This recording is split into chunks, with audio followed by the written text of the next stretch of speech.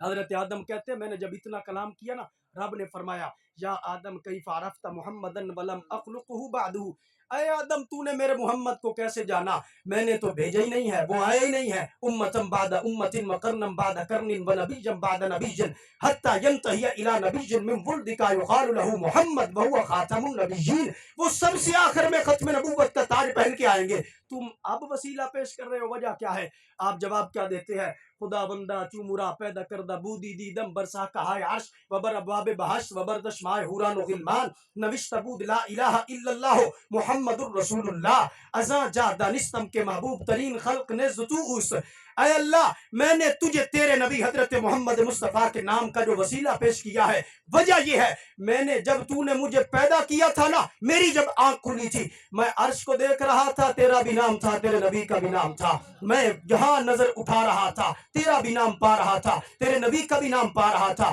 اے اللہ میں حوروں کے ماتھوں پہ بھی دیکھ رہا تھا، جہاں تو نے لا الہ الا اللہ لکھا تھا وہاں تو نے محمد الرسول اللہ بھی لکھا تھا، ازاں جا دانستم کہ محبوب ترین خلق نے زتوس، اے اللہ پھر میں نے نتیجہ یہ نکالا ہے جس نبی کے نام کو اللہ نے اپنے نام سے جدا نہیں کیا نا، یہ نبی اللہ کو ہر شے سے زیادہ پیارے ہیں۔ تو محبوب فرماتے ہیں جب حضرت آدم نے اتنا تعارف کروایا نا، رب نے کیا کر دیا؟ رب نے فرمایا توبہ ترا قبول کر دم، وہ جو 300 سال سے کام بنوا رہے تھے نا، ہم نے اپنے نبی کے نام سے کام بنا دیا ہے۔ وعزت و جلال من ہر کے اس اولاد تو توسل و جوید اورا امرزم و توبہ اورا قبول کنم، رب نے اعلان بھی کر دیا اے آدم مجھے میری عزت کی قسم، مجھے میرے جلال کی قسم، ہر وہ بندہ جو تمہاری اولاد سے ہوگا جتنا بڑا گناہگار ہوگا، فرمایا جب بھی آ کے میرے نبی کے نام کا وسیلہ پیش کرے گا میں فوراً سارے گناہ بھی معاف کر دوں گا، میں فوراً اس کی توبہ بھی قبول فرما لوں گا۔ عزیزان گرامی یہ وہ لمحے ہیں آج کے دور کے اندر دیکھا جائے ہمیں اپنے عملوں پہ اتنا یقین نہیں جتنا نبی کی محبت پہ یقین ہے، ہمارے نبی ہمیں تنہا نہیں چھوڑیں گے، اس لیے میں کہتا ہوں باقی عملوں میں سستی ہو جائے پر نبی کی محبت میں سستی نہ آنے دے، نبی کی آل کی محبت میں سستی نہ آنے دے، تاکہ قبر میں جائیں فرشتے پوچھے ما کنتا تقول فی حاضر رجل، بتا نبی کے بارے میں کیا کہتا ہے، عاشق اتنا جواب دے مر کے بھی پہنچا ہوں یہاں اس دل